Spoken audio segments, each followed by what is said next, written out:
विद्यार्थी मित्रांनो नमस्कार। परीक्षेमध्ये आपल्याला गणिताच्या संदर्भामध्ये तार्किक प्रश्न विचारले जातात आणि त्या तार्किक प्रश्नांमध्ये वयावर आधारित अनेक उदाहरणे असतात। तर असाच एक प्रश्न एका विद्यार्थिनीला आलेला आहे। तर चला तर त्या प्रश्नाचं उत्तर कसं शोधायचं ते आपण पाहूया। प्रश्न असा आहे की मुलीचे वय आईच्या वयापेक्षा 27 वर्षांनी कमी आहे।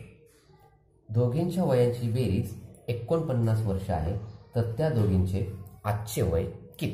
कधी कमी आहे, कधी जास्त आहे, कधी मुलीचं नाव, कधी आईचं नाव, कधी मुलांचं, त्यांच्या वेगवेगळ्या व्यक्तींची नावं सुद्धा दिली जातात।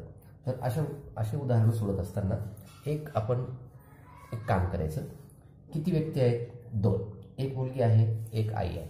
आपण एक काल्पनिक चित्र काढून घ्यायचं। आपण एक सोपं काम करायचं। ही मुलगी आहे आणि ही तिची आई आहे। मग आता ही जी मुलगी आहे, आता संबंध काय दिलेला आहे? मुलीचं वय माहीत आहे का? नाही आहे। आईचं वय किती आहे का? माहीत आहे? नाही आहे। मग आईच्या वयापेक्षा मुलगी काय आहे? 27 वर्षाने कमी आहे। म्हणजे मुलीचं वय आईच्या वयापेक्षा, म्हणजे आपल्याला ज्याच्यापेक्षा त्याचं वय आपल्याला काय करायचं? x, माहीत नाही म्हणून x।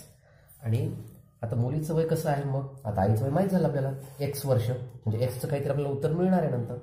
आता मुलीचं वय किती राहणार? मग आईच्या वयापेक्षा, म्हणजे x वर्ष वयापेक्षा 27 ने कमी, म्हणजे याचा अर्थ काय? आईच्या वयातून 27 वर्ष कमी, म्हणजे x वजा 27। हे दोन संख्या, दोन चल आपल्याला दोन पद जर मिळाले की आपल्याला पुढे जे आहे समीकरण अतिशय सोप्या पद्धतीने सोडवता येतं आणि कमी वेळामध्ये सोडवता येतं। मग आता इथे ज्या पद्धतीने घेतले, ज्याला x दिले x न अगोदर, मग इथं त्याला आपण म्हणायचं समजा आईचे वय बरोबर x वर्ष। मग उदाहरणातली अट जी दिलेली आहे त्या अटीनुसार त्या मुलीचे वय बरोबर काय होणार आहे? x वजा 27 वर्ष। कमी म्हणलं की वजा, अधिक म्हणलं तर जास्त, म्हणलं तर बेरीज, म्हणजे x वजा 27 वर्ष। आता पुढची अट काय आहे? एक अट झाली, 27 वर्षांनी कमी आहे। दोघींच्या वयाची बेरीज, म्हणजे उदाहरणातली अट काय? आता दोघींच्या वयाची बेरीज। आता दोघींच्या वयाची म्हणजे आईचं वय, आई अधिक मुलगी, या दोघींच्या वयाची बेरीज किती आहे? 49। ठीक आहे। आता मग आईचं वय किती आपल्याकडे? x अधिक मुलीचं वय किती आहे? कंसातच घेऊयात, x वजा 27। या दोन्हीची बेरीज किती आहे? 49। आता काय करायचं? आपल्याला समीकरण सोडवायचं। म्हणजेच काय करणार आपण? x अधिक x वजा 27 बरोबर 49। म्हणजेच x आणि x ची आपण काय करू? बेरीज, कारण सजातीय पद आहे। x आणि x मिळून झाले 2x वजा 27 बरोबर 49। गणिताचा नियम काय आहे?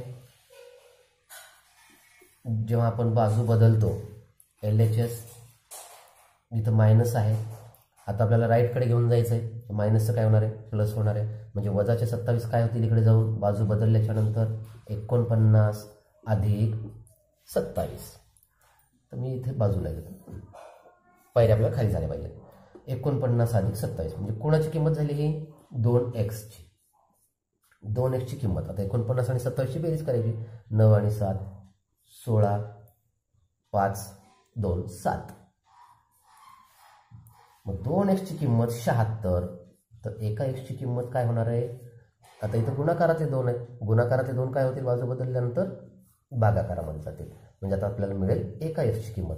जसं 2 पेनची किंमत, 2 वह्यांची किंमत 76 रुपये, तर एका वहीची किंमत किंवा एका रजिस्टरची वही किंमत किती? तसं इथं 2x ची किंमत 76, तर एका x ची किंमत किती?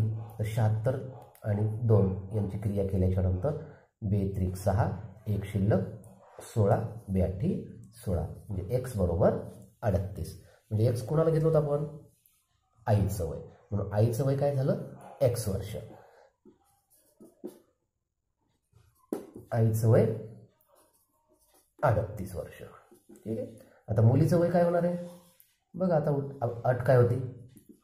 अट काय होती? आईच्या वयापेक्षा 27ने कमी, एक्स वजा 27. एक्स म्हणजेच आपल्याकडे काय आता 38. 38 वजा 27. 38 मधून 27 गेले तर काय शिल्लक राहणार 11. म्हणजेच आईचं वय 38 वर्ष, मुलीचं वय 11 वर्ष. आणि 38 आणि 11 दोन्हीची जर बेरीज केली तर उदाहरण ते 8 येते का पहा 49. म्हणजे अशा पद्धतीने हा तार्किक प्रश्न आपण सोडवायचा. ओके. वेगवेगळी संख्या घ्यायची, आपणच कोणत्याही संख्या घ्यायच्या आणि अट तयार केली तर खूप छान पद्धतीने हे समजू शकतं.